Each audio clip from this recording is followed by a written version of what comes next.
Bonjour et bienvenue dans Arcadia. J'ai presque envie de dire bienvenue en Arcadie, du nom de cette terre utopique qui a notamment inspiré l'auteur anglais Thomas More lorsqu'il écrivait son célèbre livre Utopia. C'était en 1516, il y a plus de 500 ans.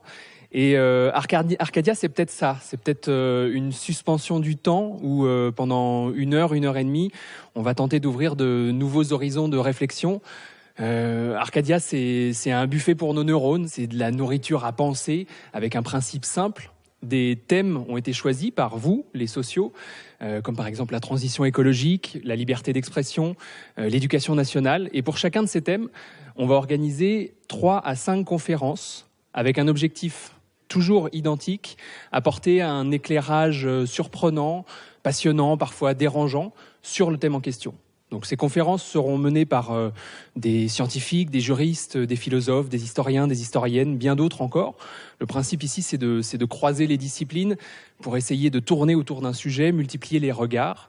Et puis, dans la forme, Arcadia, ça ne sera pas des monologues dogmatiques, ça sera plutôt ce qu'on appelle des conférences dialoguées. C'est-à-dire que le conférencier ou la conférencière ne va pas venir délivrer une certitude, mais plutôt partager des questionnements. Donc voilà, ensuite, pour finir, on mettra évidemment à disposition des sources pour que chacune puisse continuer à creuser cette réflexion, à explorer le sujet, à aller fouiller de lien en lien et à aller découvrir cette terre utopique, cette Arcadie, voilà, tous ensemble. Donc bienvenue dans Arcadia. Et donc le premier thème de cette série de conférences, c'est la transition écologique. Et pour cette conférence, on va accueillir Valérie Cabanès, qui est juriste en droit international, spécialisée dans les droits de l'homme et les droits humanitaires, mais qui va nous parler pour cette fois-ci des droits de la nature. Elle a notamment... Je vous en prie, Valérie Cabanès, vous pouvez venir. Elle a notamment co-créé en 2013 l'initiative européenne citoyenne sur l'écocide. Elle a participé au lancement en 2015 du mouvement citoyen mondial End Ecocide on Earth, qui plaide pour l'inscription dans le droit pénal international du crime d'écocide. Elle a également écrit 2 ouvrages sur la question, qu'elle vous présentera évidemment. Puis je vais lui laisser la parole pour qu'elle se lance dans cette conférence sur la notion d'écocide et surtout sur la notion de peut-on accorder des droits à la nature et quel est l'intérêt de faire ça. Est-ce que vous m'entendez bien? Oui. Donc bonjour, merci d'être venu un dimanche matin. J'écoutais un petit peu la présentation et effectivement, quand on parle des droits de la nature, on est sur un terrain qui, en tout cas en Occident, nous ramène à cette notion d'utopie. L'utopie que l'homme et la nature puissent finalement se retrouver. C'est une utopie étrange pour moi parce que il n'y a aucune distinction à faire entre l'homme et la nature. L'homme est un élément, un être vivant de la nature, un maillon de cet ensemble qu'est aujourd'hui la biosphère, le système Terre. Et donc c'est toujours un peu surprenant pour moi d'avoir à expliquer pourquoi aujourd'hui il est urgent de reconnaître des droits à la nature. Et donc on va essayer de mener un petit peu cette réflexion tous ensemble autour finalement de ce qui nous amène à se dire qu'il est important aujourd'hui de les reconnaître non pas intimement seulement, mais de les reconnaître en droit, parce que à l'heure actuelle nous sommes dans une urgence climatique, une urgence environnementale qui nous pousse dans nos retranchements et qui nous oblige effectivement peut-être à sortir de nos cadres de référence et à se poser cette question de savoir comment aujourd'hui garantir les droits fondamentaux humains, le droit à l'eau, le droit à l'habitat, le droit à l'alimentation, le droit à un air pur, le droit à une eau pure, le droit à un environnement sain, tout simplement.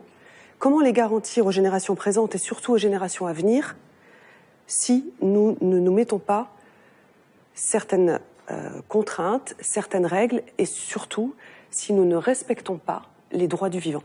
Alors vous en avez peut-être déjà entendu parler, mais vous savez, il y a 11 700 ans, nous sommes sortis d'une ère glaciaire. Les températures ont augmenté sur Terre en moyenne de plus de 4 degrés. 4 degrés, il faut savoir qu'à cette époque, les océans, eux, ont augmenté de 60 mètres. Je vous laisse réfléchir aux perspectives, aux prospectives dont on entend parler dans les médias sur la manière dont le changement climatique s'emballe et si nous ne faisons rien, vers quoi nous nous acheminons d'ici la fin du siècle. Et ces plus 4 degrés ont permis à la vie de foisonner sur Terre, à la biodiversité de s'épanouir partout et à l'humanité de se multiplier.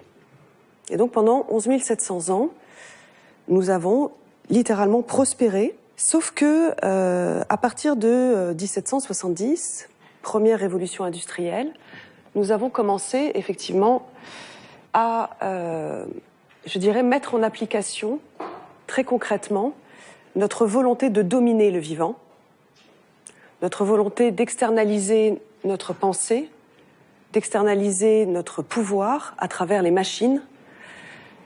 Et nous avons progressivement pillé la Terre, littéralement, de toutes ses ressources. Et nous en sommes arrivés à un point où nous sommes en train de nous poser la question de savoir si nous n'avons pas façonné une nouvelle ère géologique. Nous étions dans l'ère de l'Holocène, depuis la dernière ère glaciaire, et aujourd'hui, nous sommes entrés dans une nouvelle ère que nous nommons aujourd'hui l'ère de l'homme, l'Anthropocène. Il y a un marqueur géologique pour cela, qui date de 1945, puis ensuite les années qui ont suivi, à savoir la bombe H, Nagasaki, Hiroshima, et les 520 essais atomiques que nous avons produits sur Terre et qui ont laissé des sédiments, des radionucléides partout, dans toutes les couches géologiques de la Terre. D'autres marqueurs sont en train d'être révélés, jusqu'aux ossements de poulet, qui sont à l'heure actuelle absolument partout sur Terre, tellement nous consommons à l'heure actuelle d'eau de poulet. Alors le problème de cette ère de l'Anthropocène, c'est d'une part les premières victimes que nous pouvons voir. Les premières victimes que nous voyons aujourd'hui sont des victimes humaines en lien avec le changement climatique. Je vais vous donner quelques chiffres, mais nous en sommes aujourd'hui à plus de 220 millions de déplacés climatiques liés à des catastrophes naturelles.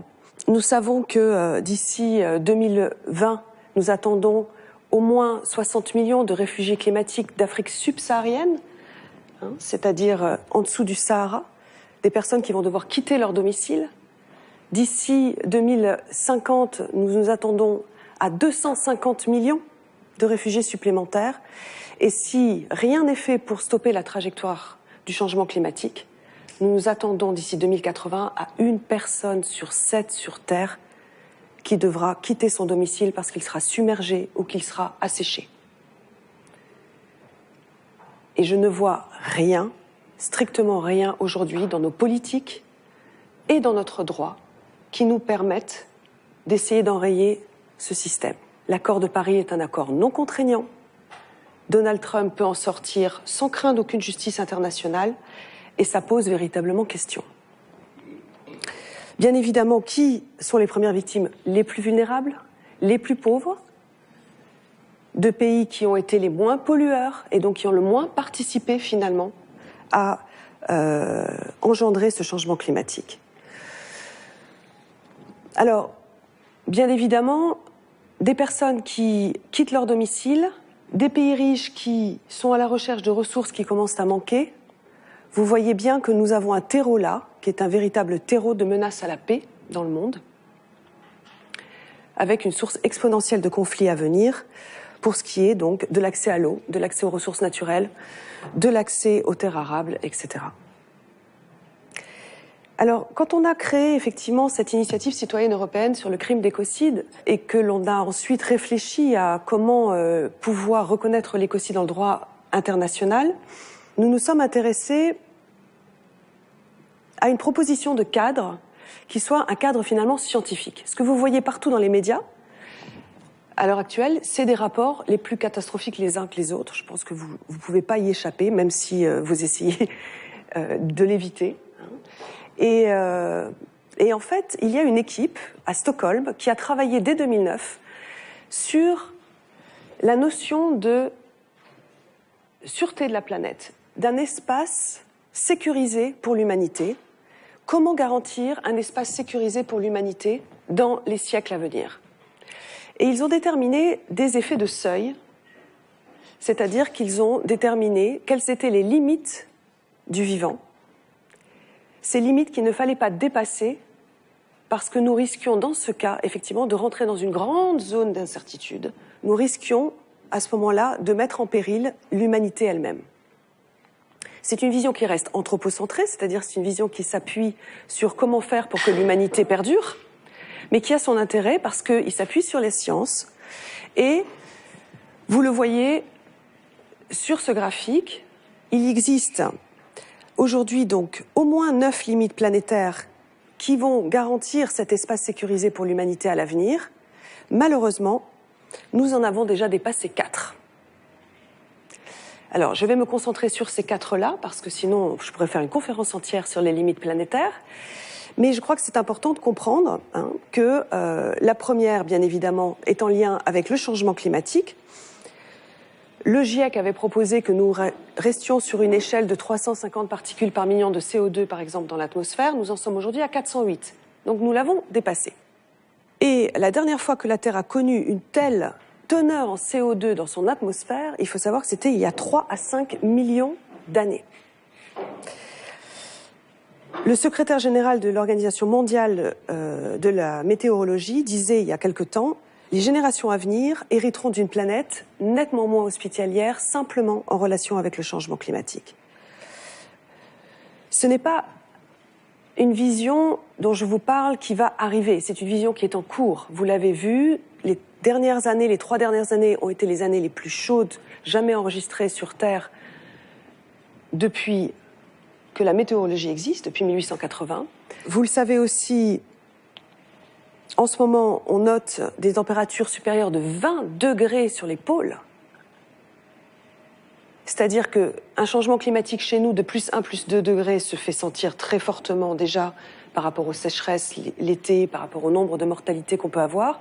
Mais il faut bien comprendre que selon où vous êtes sur la Terre, ce changement climatique a des impacts qui sont déjà complètement dramatiques. Et bien évidemment, si les pôles fondent, vous avez un dégazage de méthane, qui est un gaz à effet de serre 25 fois plus puissant que le CO2, qui est en train de se produire au point même qu'en mer de Sibérie à l'heure actuelle, quand vous circulez en mer, vous voyez l'eau qui bout. Et l'eau bout parce que des bulles de méthane remontent du fond marin qui était jusqu'alors quasi gelé. Donc nous sommes face à une bombe climatique. Et les inondations, les tempêtes à l'heure actuelle sont de plus en plus terribles. Nous voyons une augmentation de 60% des catastrophes naturelles dans le monde. Les grands scientifiques tels que Jean Jouzel, les grands climatologues nous disent qu'il nous reste 3 ans pour agir. 3 ans. Vous voyez bien qu'il n'y a pas de mesures prises, concrètes, qui sont décidées par les États pour véritablement stopper ce qui engendre ce changement climatique. Et c'est quoi? C'est l'usage des énergies fossiles. Très concrètement, aujourd'hui, nous devrions arrêter l'usage du pétrole, l'usage du gaz fossile, l'usage des sables bitumineux. Et personne ne s'engage sur cette voie de façon très concrète. Personne n'engage véritablement une transition énergétique solide par rapport à l'enjeu qui est en cours. La deuxième limite dont on ne parle pas assez, c'est la limite en lien avec l'érosion de la biodiversité. Là, les chiffres sont absolument effarants. Nous sommes déjà entrés dans une 6e extinction des espèces. Nous avons perdu, à l'heure actuelle, plus de 50% des animaux sur Terre depuis 1970. Nous avons perdu près de 80% des insectes, de la biomasse des insectes en Europe sur les 30 dernières années. Le rapport du WWF qui vient de sortir il y a 4 jours nous explique que sur la trajectoire actuelle de plus 3, plus 4 degrés, nous allons perdre probablement 50% des mammifères sur Terre, dans les 35 écorégions les principales du monde. Nous sommes véritablement donc dans une 6e extinction. Nous en avons déjà connu 5 dans le monde depuis que la Terre existe, depuis 4,6 milliards d'années, sauf qu'à chaque fois ce sont des éléments extérieurs qui les ont provoqués, qui ont parfois provoqué 90% de la disparition de tous les animaux sur Terre et de tous les végétaux. Au Permien, on pense que c'était un volcan. Les dinosaures, il y a 60 millions d'années, ont disparu à cause probablement de météorites, sauf que là, le volcan actuel, c'est l'humanité. Et le changement est tellement rapide que la plupart des animaux, et c'est pour ça qu'ils disparaissent, n'ont pas le temps ni de muter, ni de migrer vers les zones qui correspondent à leur milieu de vie. Ces deux limites planétaires, le climat et la biodiversité, sont des limites fondamentales. C'est-à-dire que quand on les dépasse, on est déjà en train de rentrer dans un état totalement inhospitalier pour l'humanité, et elles s'entretiennent l'une l'autre, bien évidemment. Je veux dire, quand on pollue à outrance des environnements, des écosystèmes, que ce soit par exemple l'usage des sables bitumineux que vous pouvez voir ici à gauche, en Alberta, qui est donc une énergie fossile, pour remplacer le pétrole, le brut, qui est un brut léger. Là, nous sommes sur des territoires grands comme la Belgique, où la terre est littéralement enlevée, les arbres coupés, la terre enlevée pour accéder à du bitume qui est mélangé à du sable et où il faut des quantités d'eau et de produits chimiques astronomiques pour pouvoir sortir ce bitume du sable, au détriment de la nature, au détriment des populations autochtones qui vivent dans ces territoires.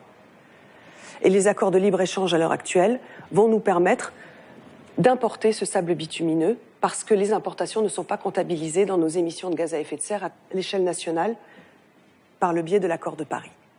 L'image de droite, c'est le delta du Niger au Nigeria. Une zone grande comme le Portugal est aujourd'hui polluée par le pétrole du fait des fuites de pétrole partout sur toutes les installations dans cette région. La terre des Ogoni est contaminée par le pétrole. Des millions de gens vivent les pieds dans le pétrole. Et tout le monde s'en moque. Pendant ce temps-là, vous avez bien évidemment des écosystèmes qui sont en train de mourir, disparaître, et des peuples qui sont menacés dans leur santé et dans leurs moyens d'existence. Les mines, nous sommes allés chercher quasiment toutes les ressources minérales possibles jusqu'à 100 mètres sous terre, partout sur terre. Nous descendons parfois jusqu'à 1000 mètres. Nous sommes même en train d'envisager d'être capables de percer l'écosystème Terre, de le percer jusqu'au magma. Nous sommes extrêmement puissants. Pour être fiers de nous, sur le plan technologique. Le problème, c'est qu'à l'heure actuelle, nous avons littéralement vidé toutes les ressources minérales de la Terre à notre profit en créant des escarres, en créant des plaies géantes, comme la mine, par exemple, d'or, la plus grande du monde en Russie, qui fait plus d'1 kilomètre de large et qui pollue partout autour d'elle à travers, effectivement, les poussières de la mine et les produits chimiques qui sont utilisés. Pareil en ce qui concerne la France et les mines d'uranium au Niger. Les centrales nucléaires et tout l'armement. Nous sommes le 3e exportateur mondial d'armes dans le monde. Notre richesse s'est construite sur l'esclavage, puis sur la colonisation, puis sur la prédation des ressources et aujourd'hui sur la vente d'armes. C'est ça notre budget aujourd'hui. Eh bien, nous allons chercher cet uranium au Niger. Nous vidons littéralement les poches d'eau, les nappes phréatiques, de l'eau fossile, c'est-à-dire de l'eau qui ne se renouvelle pas dans le désert. Nous contaminons tous les puits et tout l'environnement des Touaregs et des populations du nord du Niger pour pouvoir alimenter nos fameuses centrales nucléaires dont nous sommes si fiers et qui sont toutes en train, en plus, d'être dans un état de délitement total avec un coût de 70 milliards pour pouvoir les rénover, soi-disant, coût que nous n'avons pas dans nos caisses. Donc nous sommes en danger, nous, parce que nous sommes sur des bombes à retardement, et nous mettons en danger les populations chez qui nous allons chercher ces fameuses ressources. La contamination par le plastique est une des causes de l'érosion de la biodiversité partout dans le monde. Il a été estimé qu'en 2050, il y aura en poids, autant de plastique dans les océans que de poissons. Il y a à l'heure actuelle 5 gyres, c'est-à-dire 5 continents de plastique recensés, plus des mini-continents qui se déplacent un petit peu partout sur Terre. Et les microplastiques sont aujourd'hui présents partout dans l'eau, dans le monde. Vous les ingérez en permanence, vous les ingérez quand vous mangez des poissons, et toute la chaîne alimentaire marine est contaminée. Mais c'est vrai que ce n'est pas quelque chose que l'on voit. Et donc, on continue à vivre dans le déni, en ne se rendant pas compte absolument de ce que nous sommes en train de faire. L'autre limite planétaire importante, c'est la modification d'usage des sols. qui est en lien avec la déforestation. Nous avons beaucoup trop déforesté. 80% de la couverture mondiale forestière originelle a été détruite sur Terre en l'espace de 30 ans. Et nous faisons place pour quoi? Nous faisons place pour, en général, des cultures et de plus en plus des monocultures. Et je vous passe les détails sur, bien évidemment, les conséquences que cela a aussi en termes de santé publique, puisque ces monocultures, en plus d'éroder la biodiversité, en plus de couper le couvert forestier qui maintient le climat, sont à l'heure actuelle entre les mains de multinationales qui ont décidé d'utiliser des monocultures OGM, c'est-à-dire des organismes génétiquement modifiés qui supportent des doses de pesticides absolument terrifiantes et que vous ingérez ensuite, ou que vos animaux ingèrent quand il s'agit effectivement d'OGM interdits en France, par exemple, sachant que 90% du bœuf français est produit en Amazonie, en Argentine et au Brésil, dans des zones qui sont déforestées pour pouvoir faire paître ce bétail, et dans des zones où on va produire du soja en monoculture pour pouvoir faire des tourteaux, pour être revendus en France, par exemple, et en Europe, pour nos animaux domestiques et pour les animaux d'élevage. Ce qui veut dire que quand vous mangez français, en pensant que vous achetez français, vous mangez des animaux qui ont été nourris avec des tourteaux OGM. Donc ce changement rapide d'usage des sols, bien évidemment, c'est une limite qui a aussi été dépassée et qui nécessiterait aujourd'hui une reforestation massive de monde entier si on voulait effectivement stopper cette dégradation globale et en même temps participer à enrayer les deux autres limites qui sont l'érosion de la biodiversité et le climat. Nous avons parlé de l'agriculture. Eh bien, l'agriculture a d'autres impacts importants. Quatrième limite qui est dépassée, c'est les limites de phosphore et d'azote dans les sols. Phosphore et azote avec le carbone qui sont les trois composants essentiels pour maintenir la vie dans les sols. Sauf que comme on tue les sols en y mettant des biocides, qui veulent dire littéralement tuer la vie, bio, la vie, cide, tuer, caedere en latin, d'accord? Ces biocides qui sont censés par Monsanto sur son site dire ça va sauver l'humanité de la faim. C'est quand même extraordinaire de dire qu'on va sauver l'humanité de la faim en revendiquant d'utiliser des biocides, des choses qui tuent la vie. Donc on tue la vie dans les sols, tous les micro-organismes, tous les insectes, toutes les plantes, pour pouvoir maintenir ces monocultures. Et comme on a tué effectivement la vie, on est obligé de réenrichir en nitrate, en phosphate, les sols. Qu'on ne sait pas doser. Comme on a déforesté, les eaux de ruissellement va aller chercher cet excès, les emmener vers les rivières, et on se retrouve effectivement avec des rivières qui sont ce qu'on appelle eutrophisées, c'est-à-dire qui meurent littéralement sous la production d'algues, algues vertes, que vous retrouvez en masse quand ces rivières arrivent dans les estuaires. Et pour ceux qui connaissent la Bretagne, qui connaissent la baie de Saint-Brieuc, vous avez dû probablement voir de vos yeux ce qu'étaient ces espèces d'énormes couches d'algues vertes, ce qui va participer à acidifier l'océan, qui est déjà en train de s'acidifier parce que l'océan, et on l'oublie, est une formidable pompe à carbone. Le phytoplancton pompe le carbone comme les arbres et produit de l'oxygène. Depuis 40 ans, il a essayé de récupérer tout le carbone en excès que nous avons envoyé dans l'atmosphère. Et donc, cet océan est en train de s'acidifier, c'est-à-dire que son pH devient acide. Et ce pH a un impact aujourd'hui sur les coquilles, par exemple, des mollusques, des crevettes, du plancton, qui sont en train de se dissoudre et elles n'arrivent plus à maturité, ce qui veut dire que toute la base de la chaîne alimentaire est aujourd'hui menacée par l'acidification de l'océan. C'est une autre limite que nous sommes sur le point de dépasser. Voilà, donc l'agriculture extensive, vous l'avez compris, pour moi, c'est vraiment plus qu'un simple problème de santé publique. C'est aujourd'hui un problème en lien avec la sûreté de la planète et l'habitabilité de la Terre. Nous sommes en train de menacer l'habitabilité de la Terre pour tous, humains et non humains, du fait de pratiques industrielles qui ne respectent pas les cycles biologiques. Les autres limites, donc, à ne pas dépasser, sont en lien avec l'usage de l'eau douce. Je vous rappelle qu'il n'y a que 0,8% d'eau douce potable sur Terre par rapport à la masse d'eau, 0,8%. Un Africain qui vit en zone subsaharienne va utiliser en moyenne 10 litres par jour. Un Français, 200, 250. Un Américain, 600 litres par jour. Donc il y a une disparité, si vous voulez, d'accès à l'eau qui est absolument révélatrice des inégalités dans le monde, sans compter que les multinationales aujourd'hui s'approprient des lacs, s'approprient des nappes phréatiques pour pouvoir faire de l'eau en bouteille, mais surtout du Coca, du Pepsi et de l'Orangina, au point que les villages qui vivent en dessous de ces lacs, par exemple dans les Andes, n'ont même plus d'eau au robinet. Et comme nous avons en plus un phénomène donc effectivement de réchauffement climatique dans certaines zones, comme par exemple l'Afrique australe, nous avons aujourd'hui une ville comme Johannesburg, 4 millions d'habitants, qui là en mai vont se retrouver à ne plus avoir d'eau au robinet s'il ne pleut pas. Donc on est vraiment à l'heure actuelle à un moment critique par rapport à l'eau qui va devenir l'or de demain, l'or bleu. On va se battre pour l'eau. Et on aura des pays comme l'Arabie Saoudite ou le Qatar qui sauront peut-être désaliniser l'eau, ou qui ont même des projets complètement délirants d'aller chercher des icebergs et de les tirer par bateau pour les ramener jusqu'à eux en Arabie Saoudite.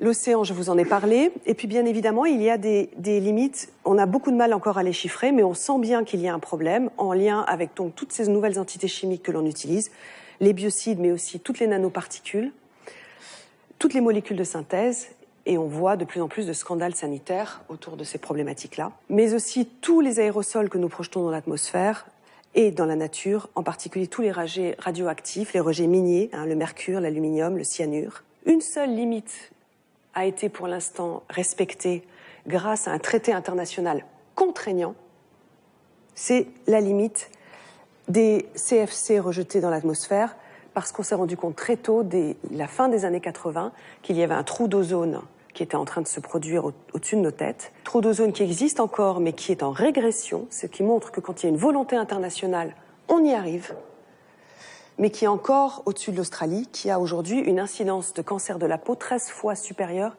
à la norme mondiale. Et donc si on ne maintient pas cette régression du trou d'ozone, on s'expose tous potentiellement, effectivement, à plus d'UV et donc plus de risques pour notre santé. Toutes ces limites ont un effet cascade, vous le comprenez bien, elles s'entretiennent les unes les autres, et il semble aujourd'hui vraiment important donc de se poser comme première étape l'idée de reconnaître ces limites planétaires dans nos politiques publiques et donc idéalement dans notre droit. Et c'est ce que nous avons fait dernièrement en France. J'ai travaillé avec 2 associations, la Fondation pour la nature et l'homme et l'association Notre Affaire à tous, qui est une jeune association de 2015 qui travaille sur la justice climatique. Et comme nous avons appris que Macron voulait réformer la Constitution, nous avons demandé à réécrire l'article 1 de la Constitution française.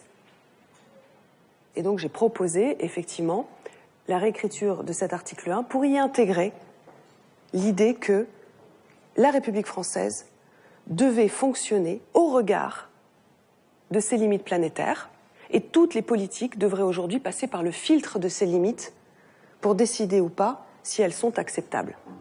Ainsi, bien évidemment, que tous les financements publics. Ces limites planétaires... Juste peut-être une question. Oui.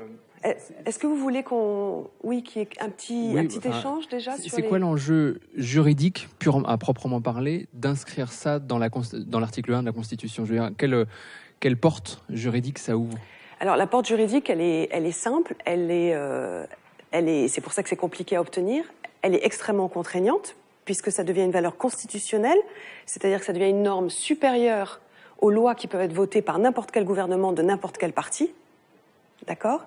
Et à partir du moment où ça devient une norme supérieure, ça veut dire effectivement que toutes les lois qui vont être votées à partir du moment où elles auront été adoptées dans la Constitution ne pourront pas encourager une activité industrielle qui aurait un impact à l'échelle globale sur le dépassement de ces limites. Donc en fait, ça impose la transition énergétique, ça impose la transition écologique, ça impose l'abandon des activités industrielles destructrices comme l'agriculture extensive, ça impose l'abandon du pétrole, ça impose l'abandon du nucléaire. Alors vous voyez bien que c'est compliqué et que donc forcément les lois qui pourront être proposées auront besoin d'un délai d'adaptation. Il est impératif de poser effectivement dans la loi le délai d'adaptation, mais les entreprises auront dans cette situation-là et l'État l'obligation de se conformer à la Constitution et donc d'engager eux-mêmes cette transition, d'engager une réorientation de leur financement, de leur budget recherche et de leur financement et de leurs subventions vers effectivement des énergies et des industries qui soient propres. Oui, je comprends tout à fait la démarche et je la soutiens complètement. Ceci étant, nous sommes dans un environnement où les traités internationaux, les traités européens notamment, et les traités commerciaux que vous avez évoqués tout à l'heure, s'imposent aux États, y compris aux constitutions, pour qu'elles soient changées. Alors, est-ce que je me trompe ou est-ce qu'il y a aussi un niveau à agir voilà. Merci beaucoup, parce que ça va me permettre de continuer, puisqu'en fait, l'idée, si vous voulez, de la conférence, c'est que je vais vous la décliner en 4 étapes pour aller justement jusqu'à comment, effectivement, rendre caducs ces traités internationaux et comment imposer des normes internationales qui s'imposent aux entreprises en reconnaissant le caractère écosystémique de notre existence. Parce que c'est là où il y a une subtilité nouvelle, philosophique, qui sous-tend même la reconnaissance des limites planétaires. C'est qu'à partir du moment où, en droit, on reconnaît les limites planétaires, ça veut dire qu'on se reconnaît à nous-mêmes, humanité, certaines limites. Et ça veut dire surtout qu'on se replace dans l'écosystème terrestre et non pas extérieur à celui-ci, et qu'on accepte de vivre non pas seulement des lois qui sont décidées pour les humains, par les humains, parce que la caractéristique du droit occidental est effectivement là, c'est un droit anthropocentré qui se préoccupe des humains par les humains et des relations qu'ils tissent entre eux, dont les relations entrepreneuriales.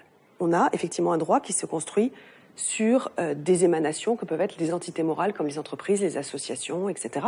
Mais c'est toujours en lien avec le respect de la dignité et de la liberté humaine. Et en soi, c'est parfaitement acceptable. Je suis juriste en droit de l'homme, c'est pas moi qui vais dire le contraire. Sauf qu'aujourd'hui, il y a un niveau supérieur à trouver, qui est que ces droits humains devraient se conformer aux droits de la nature et que les entreprises devraient être finalement le dernier maillon de la chaîne. Et donc renverser complètement ce qui est en train de se produire depuis 1970 et l'essor des multinationales, qui est d'assujettir les droits de l'entreprise aux droits humains et d'assujettir les droits humains aux droits de la nature. Oui, je voudrais préciser par rapport à cette hiérarchie des normes juridiques. Vous êtes juriste, je ne le suis pas, mais j'ai quelques lectures. Il me semble bien que, en termes de hiérarchie des normes, la constitution d'un État a une valeur supérieure aux traités internationaux. Pour la bonne et simple raison, on le constate, c'est qu'à chaque fois que la France, par exemple, signe un traité international, il doit d'abord être validé par le Conseil constitutionnel. Absolument. Qui dit si oui ou non ce traité est conforme à la Constitution. Et s'il ne l'est pas, le traité ne peut pas être ratifié. Absolument. Et donc, vous confirmez ce que je vous expliquais, c'est qu'à partir du moment où on arrive à inscrire ces limites planétaires dans la Constitution, on permet un cadre qui va nous permettre de rendre caducs certains traités internationaux qu'on a signés. Vous parliez tout à l'heure des limites qui avaient été dépassées et celles qui n'avaient pas encore été dépassées. Et vous avez parlé de la dernière qui était en régression, du coup, oui. Sur laquelle on était en régression parce qu'il y avait un traité international contraignant. Comment est-ce qu'on fait un traité international contraignant dans le cadre juridique international qui existe aujourd'hui? Alors, il y a aujourd'hui une justice internationale, une cour de justice internationale qui traite des différends entre les États. Et donc, un État peut porter plainte contre un autre État pour non-respect, par exemple, effectivement, d'une obligation internationale à laquelle il a souscrite. Quand je parlais de l'accord de Paris, à 19h35, le jour de l'accord de Paris, les Américains ont dit « on ne signe pas cet accord, sauf si vous changez un shall par un should ». C'est-à-dire « nous devons par nous devrions ». Et ça a tout changé. C'est-à-dire que le traité lui-même, l'accord de Paris, a une clause qui est non contraignante. Et donc aujourd'hui, personne ne peut se retourner contre un État qui décide d'en sortir ou qui décide de ne pas le respecter. Et puis un autre problème qui là, on va y venir, qui est important, c'est que on est dans un système aujourd'hui où si les États, depuis la Société des Nations en 1928, qui est devenue l'ONU en 1945, ont accepté, ont adhéré à l'idée que pour maintenir la paix sur Terre, ils devaient se mettre d'accord entre eux sur des règles internationales, des règles de vivre ensemble, qui sont pour la communauté internationale, ils n'ont pas pour autant abandonné le principe de souveraineté nationale.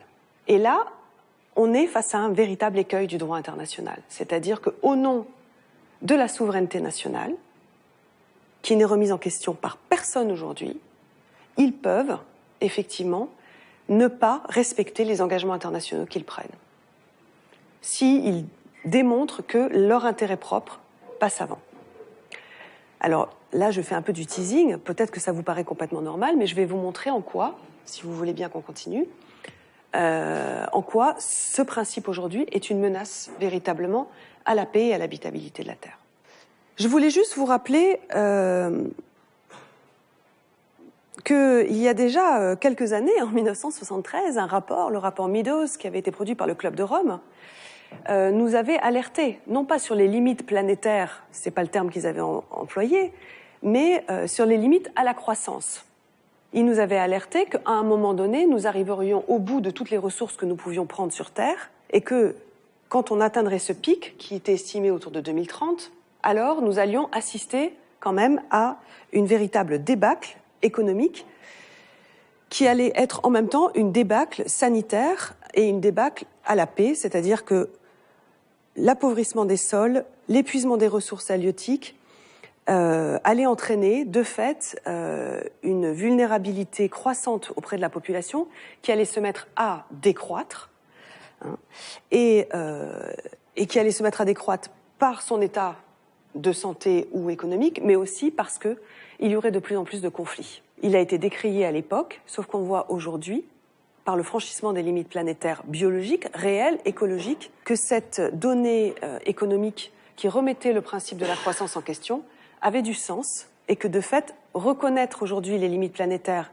et fonctionner avec remet en question de fait le principe de la croissance économique, puisque le principe de la croissance économique n'est pas un principe viable dans le sens où il n'est pas cohérent avec la vie. Le cycle de la vie, c'est un cycle de vie et de mort. Le sol est fait de micro-organismes en putréfaction. Nous sommes, si vous voulez, aujourd'hui, dans un déni total de la réalité de ce que nous sommes et de par quoi nous vivons, qui est que nous avons besoin de la mort pour que la vie naisse. Et moi, il me semble, si je peux faire un petit aparté philosophique, que ce besoin d'accumulation matérielle de nos sociétés occidentales est un besoin de sécurité qui est en lien avec une peur fondamentale qui est la peur de la mort. Et que si nous renouions finalement avec des valeurs très simples, qui est de vivre en harmonie avec le vivant, de vivre en harmonie avec la nature, comme les populations autochtones l'ont toujours fait, et comme par hasard, les peuples premiers qui vivent dans des environnements qui ont été préservés sont des peuples autonomes sur le plan de leur alimentation et ne détruisent pas du tout leur environnement, mais ils sont effectivement aussi dans une approche, je dirais, par rapport à la vie, par rapport au vivant, qui est une approche d'acceptation de ces lois. Et donc quand on dit de manière un petit peu politique, non à la croissance, non à l'industrialisation, etc., je crois qu'il faut aller même plus loin que ça. Il faut aller questionner le pourquoi nos sociétés sont rentrées dans ce cycle infernal. Et donc aller questionner nos valeurs profondes, le sens que nous donnons à la vie. Voilà, je trouve intéressant de rappeler cette notion-là et de comprendre donc que la course à la croissance, le libéralisme économique, le capitalisme, nommons les choses par leur nom, le fait donc d'accumuler des richesses, est arrivé en fin de course. Et la preuve en est la réalité aujourd'hui de la possession par un tout petit nombre d'individus de la richesse du monde. Aujourd'hui, nous avons donc 1% de la population mondiale qui détient en patrimoine autant que la moitié la plus pauvre de l'humanité, 3,6 milliards de personnes. Nous avons aujourd'hui, à l'heure actuelle, 8 personnes, 8 hommes,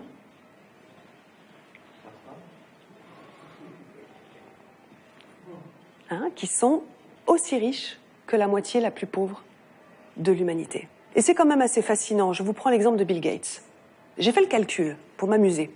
Notre cher Bill Gates, l'homme le plus riche du monde,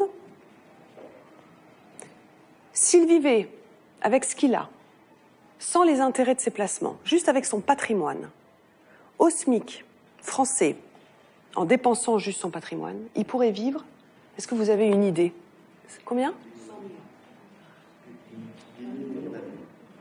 8 millions d'années. Il pourrait vivre 8 millions d'années. J'ai demandé à mon frère, qui est un mathématicien, de refaire le calcul pour moi, parce que moi, j'étais un peu bloquée même avec la calculatrice. Vous voyez, 8 millions, il faut y arriver quand même. Hein. Et où est-ce qu'il investit prioritairement son argent à l'heure actuelle? Il investit par exemple dans Calico, qui est une entreprise de Google qui travaille sur comment repousser l'échéance de la mort. C'est super intéressant quand même. Sur le plan philosophique, hein, c'est un exemple que je donne dans mon livre Homo Natura, je me dis, il y a quand même quelque chose à creuser là, parce qu'on peut se moquer de lui, mais on a en germe, en nous, cette peur, et ce besoin d'accumuler, et ce besoin de se sécuriser, et cette espérance de ne pas mourir. Ce qui est sûr donc, c'est que, voilà, vous avez une explosion des inégalités, un boom des milliardaires en 2017, hein, qui sont que des hommes. Alors je vous donne juste quelques chiffres pour que vous compreniez quand même l'indécence de la situation dans laquelle nous nous trouvons.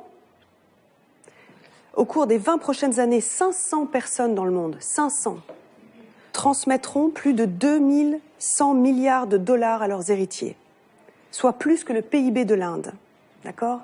Un pays qui compte 1,3 milliard d'habitants. On se rend compte aussi que les revenus des 10% les plus pauvres ont augmenté de moins de 3 dollars par an entre 1988 et 2011, tandis que l'augmentation des revenus des 1% les plus riches était 182 fois supérieure. Donc là, on est vraiment, pour moi, au bout d'un système. On a d'un côté des inégalités de plus en plus criantes, on a une prédation des ressources de plus en plus affolante. Et donc, à un moment donné, quand j'entends depuis des années le discours écologiste dire « on est tous responsables, il faut qu'on fasse attention, il faut que vous fermiez votre robinet, il faut que vous triez vos déchets, il faut ». Mais on ne va pas régler le problème comme ça. Parce que je suis sûre que vous le faites déjà tous, plus ou moins. D'accord? Donc, il y a un moment donné, il faut se poser la question de savoir qui sont les responsables. Et il y a 2 critères pour trouver qui sont les responsables. Le premier critère, c'est qui pollue le plus. Et le deuxième, c'est est-ce qu'il pollue en sachant qu'il est en train de détruire l'habitabilité de la Terre, ou est-ce qu'il pollue sans le savoir? Et quand on réfléchit et quand on cherche un peu, on découvre que donc, d'une part, 90 entreprises dans le monde, 90 seulement, productrices de pétrole, de gaz, de charbon, de ciment, sont à l'origine depuis 1880 de 57% de la hausse de la concentration de CO2 dans l'atmosphère, de 50% de la hausse de la température moyenne globale, hein, et de 30% de la hausse du niveau moyen des mers observées. 90 entreprises depuis 1880. Le GIEC a alerté sur le changement climatique en 1988 pour la première fois. Si on reprend cette donnée-là, en partant de 1988, on se rend compte que 100 entreprises sont responsables depuis 1988 de 71% des émissions de gaz à effet de serre en connaissance de cause. Elles ne peuvent pas dire qu'elles ne savaient pas. Et elles continuent à investir dans les énergies non conventionnelles. Elles investissent, comme je vous l'ai dit, dans les sables bitumineux. Elles investissent dans le gaz de schiste, allègrement. Et, parallèlement à cela, elles continuent à obtenir des subventions absolument délirantes. Le Fonds monétaire international, le FMI, a annoncé l'année dernière que 4 740 milliards de dollars avaient été encore donnés en subvention aux énergies fossiles par les banques centrales, par les États. Et l'Union européenne a donné 4 milliards d'aides directes pour les énergies fossiles, quand l'accord de Paris était déjà signé. Donc là, on est face à une hypocrisie totale. Et c'est pour ça qu'effectivement, on ne peut pas se cantonner à chercher des solutions à l'échelle nationale, par exemple en reconnaissant les limites planétaires dans la Constitution. Il faut passer par une deuxième étape nécessaire, qui est en route, heureusement. Et je vous invite vraiment à aller signer, par exemple, la pétition de Stop Impunity, qui est donc la négociation d'un traité contraignant qui vise les multinationales, parce que les multinationales, ayant pris leur essor dans les années 70, ont réussi finalement à contourner toutes les règles du droit international, parce qu'elles ne sont pas des États, même si aujourd'hui elles sont pour la plupart plus puissantes que des États en termes financiers. Donc elles ne sont pas soumises aux obligations internationales des États, elles ne sont pas soumises souvent aux obligations nationales parce qu'elles se débrouillent pour avoir des sièges, c'est comme des hydres avec plusieurs têtes, et donc à répercuter leurs responsabilités de manière à ne pas avoir à répondre à une justice nationale, et donc elles arrivent à fonctionner complètement en dehors du droit. Et quand on leur demande de suivre des obligations internationales en termes de respect des droits humains ou du droit de l'environnement, alors elles signent les 11 principes directeurs de l'ONU, en disant oui, on adhère aux 11 principes directeurs de l'ONU. Mais essayez d'amener une multinationale devant la Cour en tant que citoyen si vous considérez qu'elle a agi en violation de vos droits fondamentaux. Essayez. C'est pour ça d'ailleurs que ça a été extraordinaire quand Monsanto a pu enfin être nommé responsable. Qui en France a réussi à... Vous avez suivi peut-être ? Ce viticulteur français, François, qui a été donc contaminé par le Roundup et qui a, au bout d'années et d'années et d'années de bagarres, a réussi à faire reconnaître la responsabilité de Monsanto, qui bien évidemment a demandé à faire appel. Mais la plupart du temps, ce qui se passe, c'est que même quand un État porte plainte contre une multinationale, il n'arrive à rien. En Équateur, Texaco-Chevron a pollué pendant 26 ans la forêt équatorienne, a été condamné à un moment donné à 19 milliards d'amendes. Ils ont demandé à faire rejuger le procès aux États-Unis en soudoyant le juge, qui a dit bon, non, mais là, c'est la responsabilité du gouvernement équatorien, c'est eux qui leur ont donné l'autorisation de venir. Et donc, ils ont réussi à faire renverser la vapeur en disant bah, c'est la responsabilité du gouvernement, c'est donc à eux de payer une amende de 9 milliards qui correspond au PIB de l'Équateur. Pas de problème. On est capable, s'il le faut, je veux dire, de mettre à terre une population entière s'il le faut, plutôt que d'avoir à reconnaître ses responsabilités. Parce qu'en fait, il n'y a pas de convention internationale, il n'y a pas de traité international qui va permettre effectivement de créer une cour internationale à qui on puisse s'adresser pour se plaindre contre une multinationale. Ça n'existe pas. Il y a une cour de justice internationale qui va traiter des différends entre États. Il y a les cours, comme la Cour européenne des droits de l'homme ou la Cour interaméricaine des droits de l'homme, qui va traiter des différends entre citoyens et États, mais il n'y a pas de cour internationale pour les multinationales. Et là... Il y a une question, Valérie. Oui, pardon. Oui, bonjour. Vous avez parlé de déforestation, eutrophisation, acidification de l'océan, élevage intensif. Par contre, il y a un domaine particulier qui touche à tous ces domaines-là, y compris les gaz à effet de serre, c'est l'élevage. Vous avez survolé ça, en fait. C'est vrai. Je trouve que c'est aussi grave que les énergies fossiles, etc. Oui, je l'ai évoqué quand j'ai parlé de l'élevage, par exemple, du bœuf en Amazonie, qui a contribué à déforester plus de 30% de la forêt amazonienne. Et puis après, effectivement, je pense que c'est ça que vous voulez soulever, c'est le fait que l'élevage en tant que tel est producteur de gaz à effet de serre, puisque l'agriculture participe de 36% des émissions de gaz à effet de serre, et l'élevage 14% à lui seul. C'est la FAO qui le dit. Absolument, c'est la FAO qui le dit, et ce qui remet en question. Quand je parle de l'agriculture intensive et extensive, je l'ai peut-être pas dit de façon assez claire, ça comprend bien évidemment l'élevage. Et donc notre rapport aux animaux, c'est là où vous voulez en venir. Mais il faut séparer les deux, je pense. Parce que si on fait plus de protéines végétales pour les humains, peut-être que ça pèsera aussi cette empreinte carbone aussi. Parce que c'est l'élevage des animaux. Les animaux, par exemple, l'élevage prend 2/3 des surfaces cultivables de la terre. Ah, voilà. Donc c'est un grand problème. Le problème de la terre, de la déforestation, ça vient de la production des protéines carnées, en fait. Ouais. Donc c'est l'un des problèmes majeurs aujourd'hui. Alors moi, je vous dirais que pour avoir essayé d'étudier vraiment le sujet, alors ça c'est ce que je fais dans le premier, où je fais cette espèce de bilan de premier livre que j'ai écrit qui s'appelle Un nouveau droit pour la terre, où je vais vraiment chercher, en m'appuyant sur toutes les sources scientifiques possibles, à faire un bilan global et donc à réfléchir aux solutions. Si on remplace l'élevage, c'est-à-dire la production de protéines carnées par une production de protéines végétales en monoculture extensive, pour moi, on ne résout pas le problème. Ce qu'il faut aujourd'hui, c'est effectivement être en capacité de cultiver des protéines végétales adaptés à nos terroirs, adaptés à notre milieu, accepter de manger des produits qui soient des produits locaux, qui ne soient pas des produits importés, parce qu'on ne parle pas non plus du fait que, au niveau carbone, l'empreinte carbone de tout ce qui est importation est terrible. Hein, quand vous mangez un avocat, quand vous mangez une banane, il y a une empreinte carbone derrière qui est très très importante, des cargos entiers qui circulent, des avions, etc. Et donc pour moi, il s'agit vraiment de revenir à une alimentation diversifiée, locale, produite localement en circuit court, et je vous l'accorde complètement, qui effectivement privilégie une alimentation en protéines végétales plutôt que animales. Et aussi le rabat sur les océans, c'est aussi lié à l'agriculture aussi. Pas le cacher aussi. C'est-à-dire que aussi la surpêche détruit aussi l'écosystème marin qui fournit l'oxygène aussi. Oui. Il y a aussi les déjections animales qui sont... faut savoir qu'il y a 60 milliards d'animaux tués chaque année. Il y a des éjections aussi. Donc où est-ce qu'ils vont? En fait, ils pourrissent les nappes phréatiques et des océans, qui pourrissent tout. Et produisent donc du nitrate en excès aussi. C'est ça. Les algues vertes en Bretagne, c'est les cochons. Ici, voilà, tout ça. Voilà. Mais parce que c'est un élevage industriel, une fois de plus. Aussi. Ouais. Peut-être ça nous ramène sur si je peux me permettre, ça peut nous ramener peut-être vers ce vers quoi vous alliez, sur comment l'outil juridique peut permettre de répondre à ces questions. Je suis obligée, les limites planétaires, je vous l'ai dit, je pourrais y passer 1h30. Voire plus. Voire plus.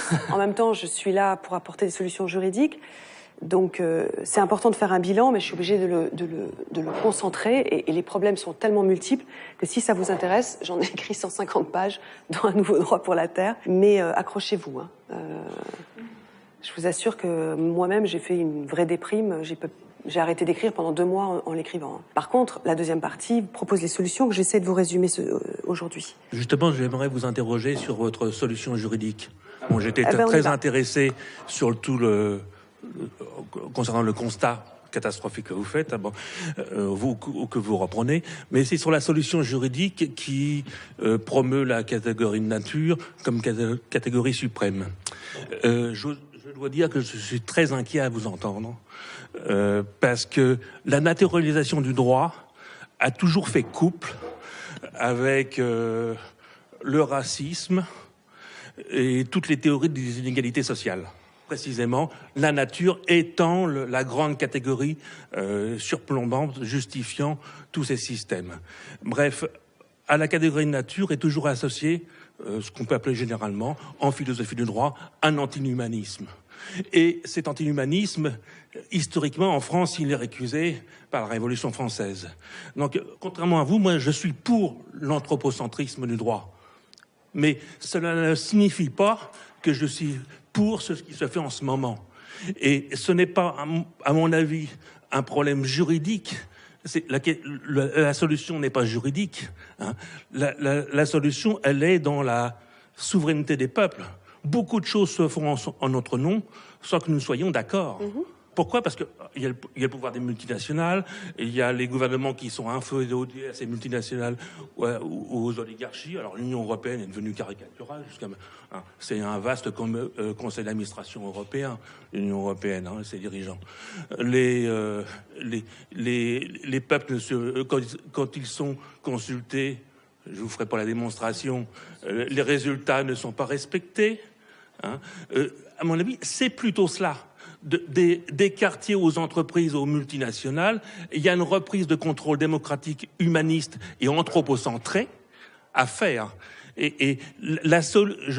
Votre constat est intéressant, mais je pense que vous apportez, en termes de philosophie du droit, de très mauvaises solutions, voire des solutions dangereuses au constat qui est fait. Alors, pour l'instant, je ne les ai pas apportées, puisque j'en ai pas parlé.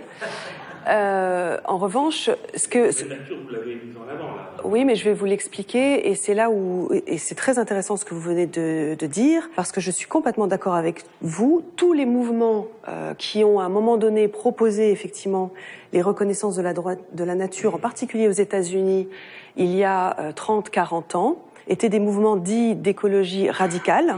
Ça correspond par exemple en 1964 au Wilderness Act qui a été voté aux États-Unis et qui donc déterminait des zones naturelles où l'homme n'avait plus le droit d'accéder. Et ce conservationnisme qui oppose, une fois de plus, l'homme et la nature, et qui est encore en vogue dans certains pays, et qui, par exemple, en Inde ou en Amérique du Sud, va demander, et c'est ce qu'on a fait nous en Guyane, quand on a déterminé qu'il y aurait un parc amazonien de Guyane comme étant une grande zone naturelle, on a dit, pas d'humains dedans. Ça veut dire quoi? Ça veut dire que les populations autochtones qui vivent dedans doivent maintenant vivre à l'extérieur du parc et n'ont le droit de rentrer dans le parc que si elles deviennent guides touristiques ou mineurs dans la future mine d'or de Guyane. Parce que bien évidemment, on crée un parc, mais après on fait une mine d'or dedans. Donc, cette vision qui oppose homme et nature, c'est vraiment le cœur de mon sujet. C'est qu'on ne peut pas, et je suis complètement d'accord avec vous, proposer une vision biocentrée du droit si on est dans une optique philosophique qui oppose l'homme et la nature, parce que on est effectivement sur une voie qui nous amènera vers une radicalisation et vers des comportements qui sont des comportements ségrégationnistes ou des comportements qui ne respectent pas effectivement les droits fondamentaux de certaines populations minoritaires.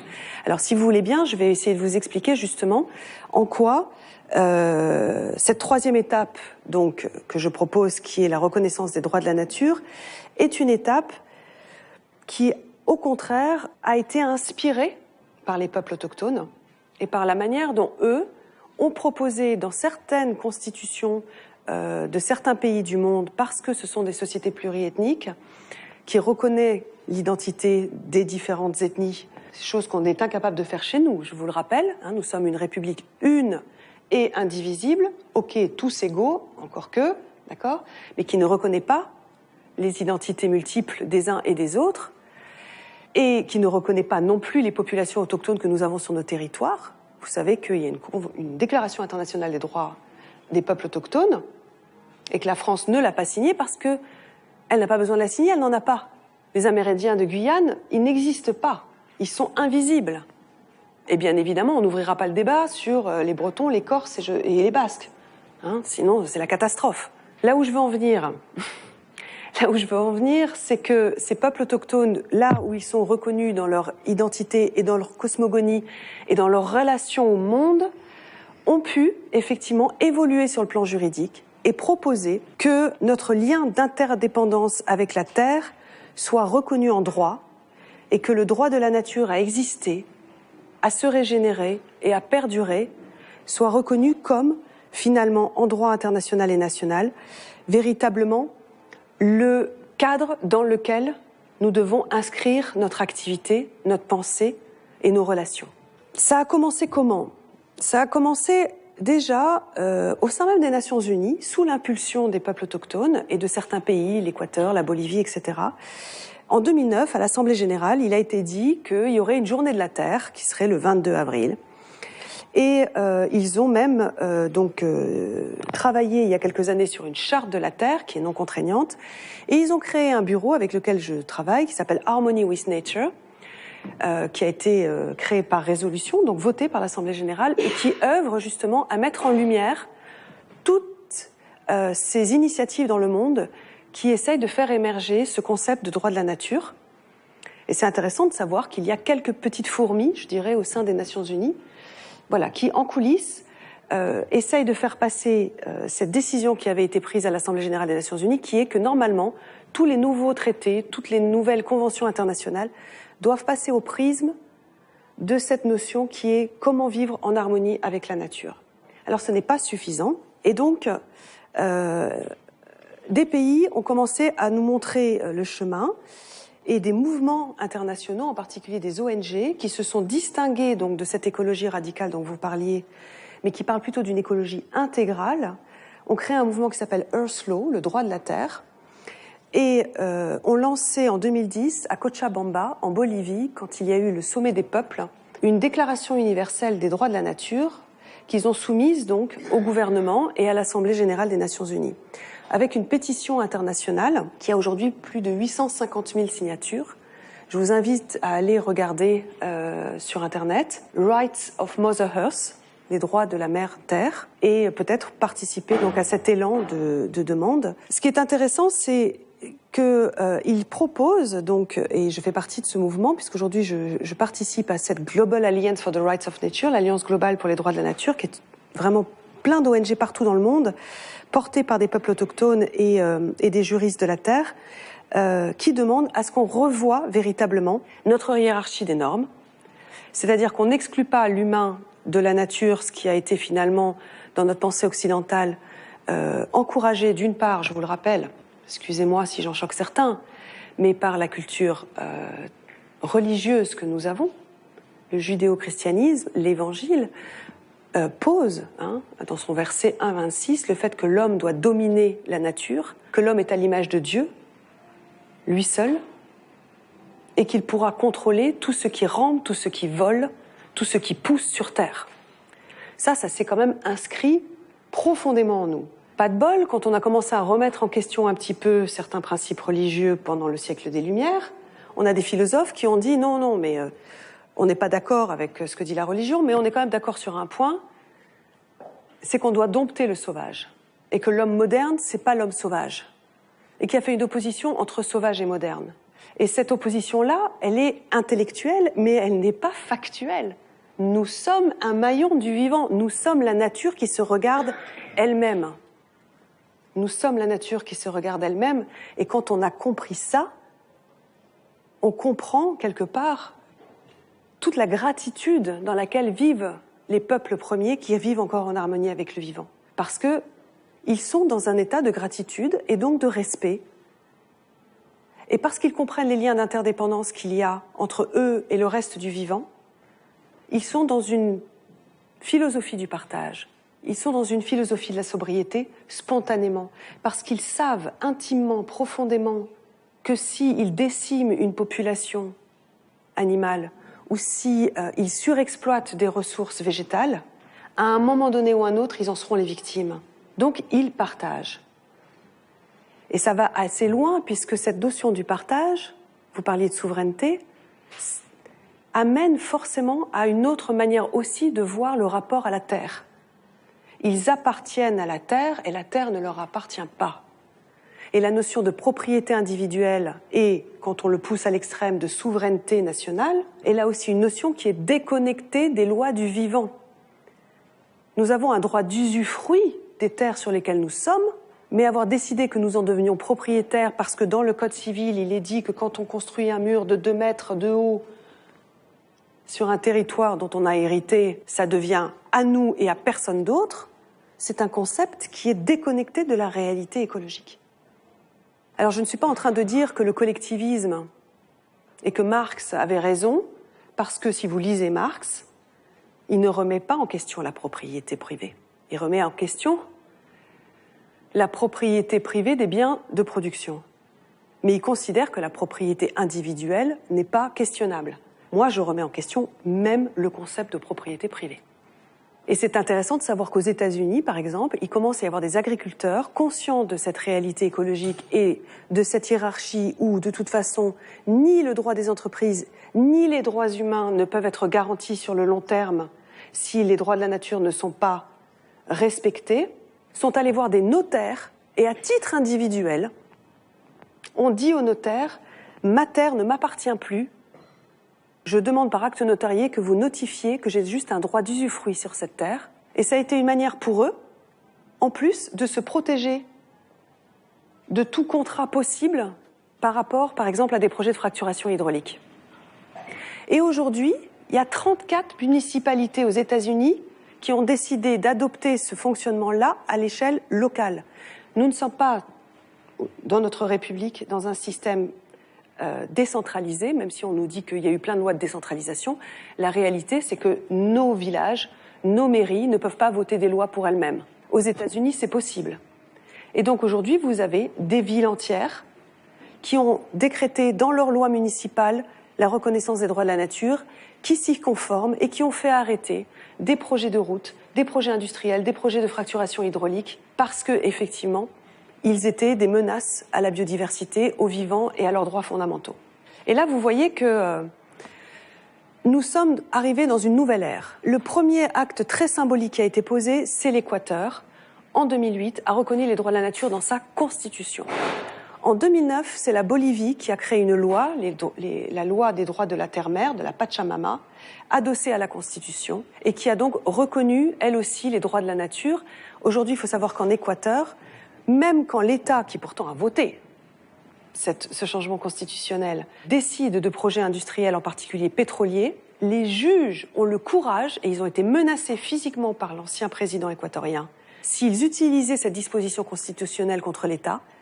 Malgré tout, ils ont le courage aujourd'hui d'utiliser cette disposition constitutionnelle pour faire arrêter des projets industriels dans des territoires indigènes et de façon générale dans des territoires de biodiversité extrême.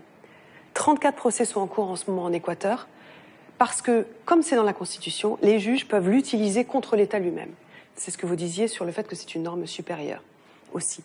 Et depuis quelques années, on est, à l'heure actuelle, et en particulier en 2017, et c'est ça qui me donne du courage pour continuer ce que je fais aujourd'hui, on est dans une explosion des cas de reconnaissance des droits de la nature partout dans le monde. Et pas simplement chez des peuples autochtones. Mais il est évident que c'est eux qui sont les leaders. Rien qu'en 2017, le Mexique a reconnu les droits de la nature, le district de Mexico. C'est en négociation dans certaines villes au Brésil, c'est en négociation en Argentine, au niveau des parlements, et en Nouvelle-Zélande, le Parlement a décrété que la rivière Wanganui, un parc et une montagne qui sont en territoire traditionnel maori, sont aujourd'hui reconnus comme des entités vivantes et des sujets de droit, des personnes. C'est-à-dire qu'aujourd'hui, ces parcs, ce parc, cette rivière, cette montagne, pourront défendre ses intérêts, leurs intérêts à exister, par la voie de gardiens, par la voie finalement, comme avec un enfant, hein, un enfant qui va en justice, il ne peut pas parler en son nom, il est obligé d'avoir un tuteur.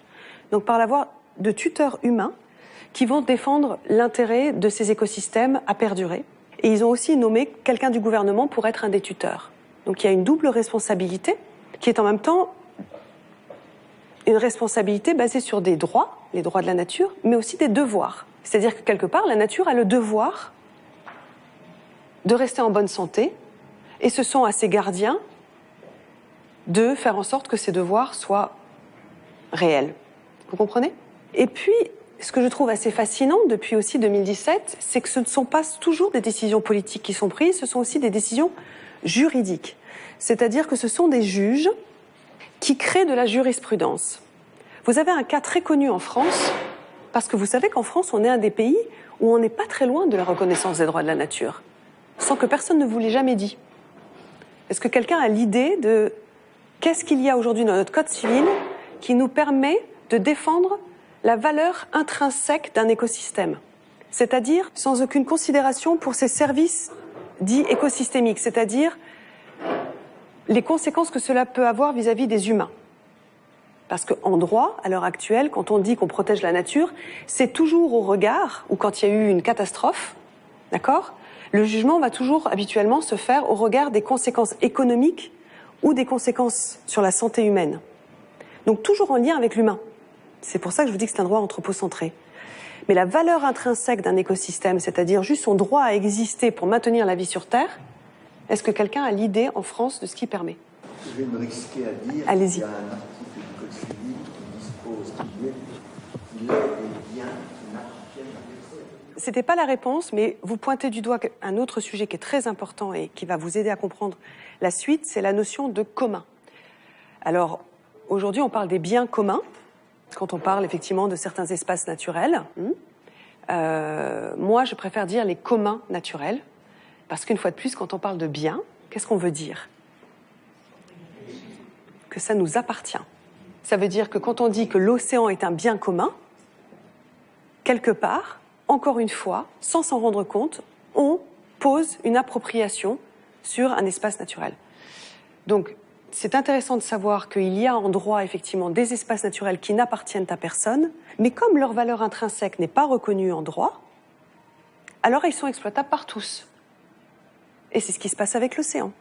Surexploité, ou c'est ce qui se passe avec l'atmosphère. Pollué à outrance, parce que ça n'appartient à personne, mais tout le monde peut en user comme il le souhaite, ou en faire ce qu'il veut.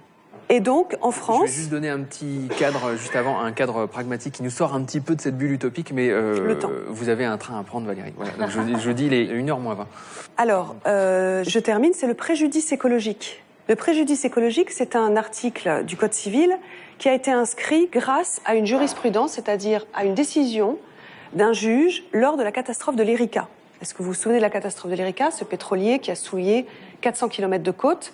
Le juge a déterminé que Total allait payer une amende par rapport aux dégâts causés qui avaient une incidence sur l'économie des collectivités locales, le tourisme, etc., le nettoyage des plages, enfin tout ce que vous voulez.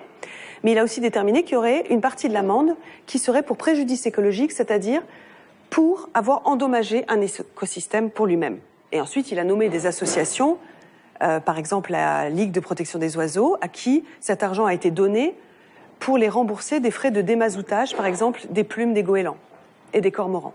Donc on n'en est pas très loin, c'est juste qu'on n'a pas donné la personnalité juridique à la nature, chose que aujourd'hui on est en train de faire ailleurs. Par exemple en Inde, la haute cour d'un État himalayen, l'Uttarakhand, qui est dans le nord, en mars 2017, a décidé, face à la pollution extrême du Gange, qu'il fallait reconnaître le Gange et son affluent, la Yamuna, comme des personnes et leur accorder des droits propres.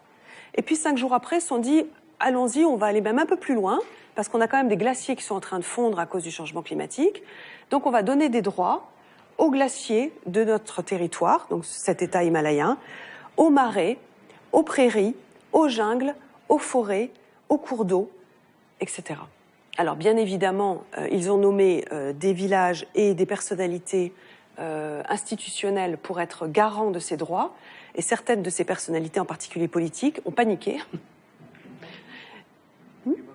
Ils ont paniqué, et donc ils sont allés voir la Cour suprême, hein, la Cour fédérale, et ils ont demandé à rejuger en appel, parce qu'ils ont dit, mais est-ce que nous allons pas nous retrouver accusés si quelqu'un se noie dans le Gange, puisqu'on est ses gardiens? Et donc la Haute Cour a dit, bon, on va essayer d'affiner le texte pour bien clarifier les responsabilités des uns et des autres, etc. C'est arrivé aussi en Colombie, un fleuve, la rivière Atrato. Un juge a déterminé que la meilleure façon de le protéger était de lui donner la personnalité juridique. Et aux États-Unis, le Colorado, qui est en train de s'assécher, qui abreuve quand même 7 États, 36 millions de personnes, qui est pollué et asséché, qui ne rejoint même plus la mer aujourd'hui, tellement il est surexploité par les villes qu'il traverse, Los Angeles, etc., et par le changement climatique, a demandé à la Cour de statuer sur son statut en demandant à être reconnu comme une personne. Je vous raconte ces cas-là, c'est très intéressant parce qu'on sort d'une utopie, là, on est en train de rentrer très clairement dans une idée qui est en train de faire son chemin dans la conscience collective internationale et qui nous amène aujourd'hui à avoir le courage de revendiquer la reconnaissance des droits de la nature. Il y a une ville en Angleterre qui est en train de demander à reconnaître sa rivière comme étant une personnalité juridique. Et en France, nous faisons partie donc de ce mouvement qui tente, à travers l'inscription des limites planétaires dans la Constitution, mais aussi de reconnaître le principe unitaire de vie et notre, je dirais, le principe écosystémique du vivant, et donc à rendre le droit plus éco-centré, plus systémique. Nous sommes en train d'essayer de faire évoluer les choses, et des députés nous demandent aujourd'hui, par exemple, d'écrire une proposition de loi sur les communs naturels, la protection des communs naturels, mais aussi sur, et c'est la 4e étape et je terminerai là-dessus, sur la reconnaissance d'un crime contre la sûreté de la planète, ce qu'on appelle le crime d'écocide, c'est-à-dire de dire que quand on est effectivement face, par exemple, à des grandes entreprises ou des États qui, en connaissance de cause, délibérément, prennent des décisions qui vont impacter les limites planétaires et dégrader les conditions écologiques des grands communs naturels que sont l'océan, les pôles, l'atmosphère, les cycles biogéochimiques, etc., alors les citoyens sont en capacité de saisir la justice pour demander effectivement à arrêter ces activités industrielles au nom de la sûreté de la planète, au nom des droits des générations futures à exister. Et ce qui est en jeu à l'heure actuelle, ça se passe à 2 niveaux. C'est un travail qui se fait sur un plan national pour essayer de faire évoluer le droit. Il y a déjà 10 pays dans le monde qui reconnaissent l'écocide dans leur droit pénal international, dans leur droit pénal. Le Vietnam, pourquoi? L'agent orange.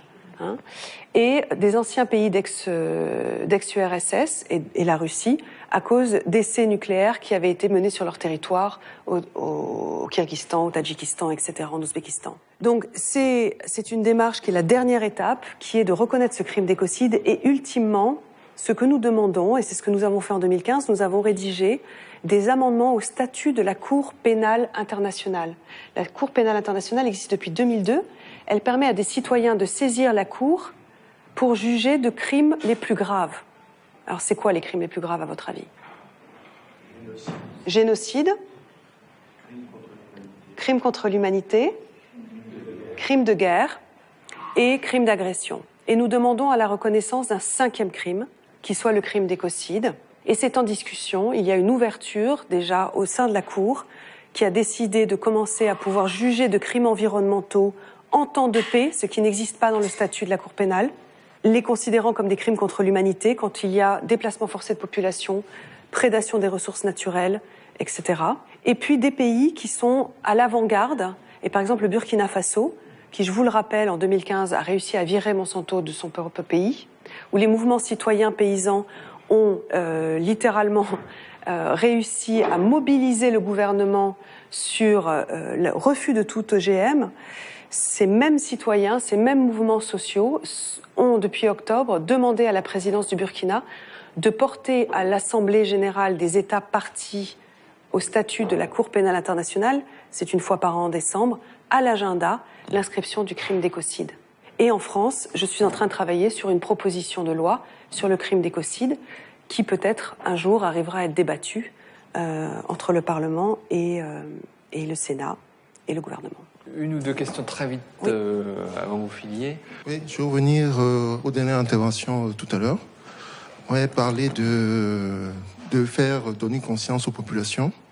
Mais je dis aussi une réalité parce que moi je viens du Cameroun et je vois comment on exploite les terrains agricoles par Bolloré, les entreprises. Je trouve que y a pyramide de Maslow où ça parle des besoins, besoins physiques, besoins sécurité, besoins d'appartenance, besoins d'estime et besoins d'accomplissement. Mais comme on vit dans un monde, on a créé cette espèce de pyramide de savoir. Des personnes qui n'ont pas eu la chance d'avoir cette éducation, ce savoir, cette richesse, cette connaissance, se font systématiquement rabaisser. Absolument. Et comment on peut prendre conscience de tout ça? Comment on peut mettre la tête dans ces gens-là, de prendre conscience de ça, alors que tous les jours, on les rabâche dans la tête, je n'ai rien. Ça va me permettre de conclure. Merci beaucoup, parce que c'est vraiment... oui, non, mais c'est très bien. Et il faut savoir aussi, parce que j'ai pas eu le temps de vous le dire, mais ce sont les pays africains qui ont voté en mai dernier une résolution dans le cadre de la Commission africaine des peuples pour reconnaître des sites sacrés dans certains pays africains, et donc reconnaître finalement une sorte de personnalité juridique à ces sites sacrés. Et là, vous avez pointé du doigt quelque chose que j'essaie justement de comprendre et de décortiquer dans Homo Natura, en harmonie avec le vivant, qui est que cette vision déconnectée que nous avons aujourd'hui de l'homme par rapport à la nature est en lien avec le fait que nous sommes dans une croyance que le monde est pyramidal. Et nous maintenons ce système, nous maintenons cette pyramide qui permet effectivement à des sociétés de devenir des sociétés de classe, des sociétés de caste, où le pouvoir est détenu et l'information est détenue par quelques-uns, et où on essaye de faire en sorte que la base ne soit plus au courant et plus en capacité d'analyser, et où ils sont dépossédés des moyens de résistance, dépossédés de leur souveraineté. Mais quand je dis souveraineté, c'est souveraineté des peuples, pas souveraineté des États, c'est très différent, d'accord ? Et dépossédés de leur savoir traditionnel. Et donc c'est en remettant en question effectivement cette notion de pyramide et en revenant dans une vision écosystémique, est une vision sphérique, comme la Terre. Si vous regardez effectivement le fonctionnement du cosmos, on est dans un système qui se construit sur des sous-systèmes, qui sont des sous-ensembles. C'est une vision symphonique. Et cette vision-là, les peuples traditionnels l'ont encore, et je pense que c'est vraiment en l'écoutant, en s'y intéressant et en se reconnectant soi-même à cela. C'est pas facile à Paris, hein, mais moi je peux pas vivre à Paris, par exemple. Il faut effectivement vous reconnecter à la nature pour le vivre intérieurement. Je suis vraiment désolée, mais oui, j'ai 45 minutes. On pourra avoir encore plein de questions. Je pense qu'il y aura d'autres questions qui arriveront aussi dans la discussion en ligne, puisque ça sera ouvert et ça le permettra, l'outil le permettra. Donc on pourra continuer à prolonger la discussion et l'échange là-dessus. Merci beaucoup Valérie Cabanès pour cet échange et cette conférence.